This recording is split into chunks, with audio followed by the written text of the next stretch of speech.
Sebenarnya ini musibah terjadi beberapa hari lalu, tapi karena kesibukan beberapa teman-teman akhirnya baru hari ini kita kumpul.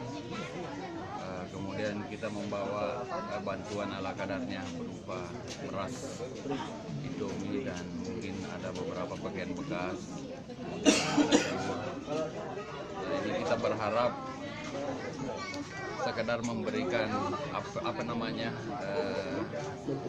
bentuk kepedulian kita terhadap masyarakat Kota Makassar yang nampaknya di daerah pinggir ini sangat memprihatinkan sebenarnya. Nah, kita bisa melihat tadi di lokasi kebakaran itu ada beberapa rumah yang ikut terbakar. Ini disebabkan karena hubungan arus pendek listrik. Jadi memang kita sebagai masyarakat, mungkin pemerintah juga perlu memberikan perhatian serius terhadap musibah-musibah yang kemungkinan akan terjadi, dengan lebih memperketat tentang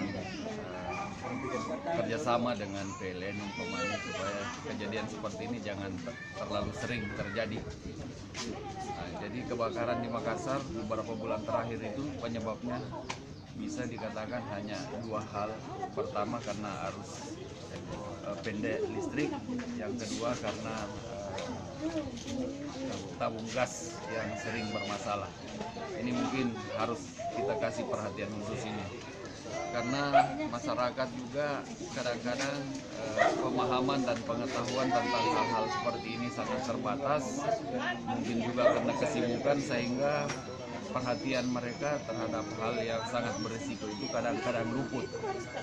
Jadi pemerintah harus senantiasa memberikan himbauan, kemudian turun ke lapangan untuk melihat kira-kira hal-hal apa yang sangat berpotensi untuk menjadi masalah bagi masyarakat.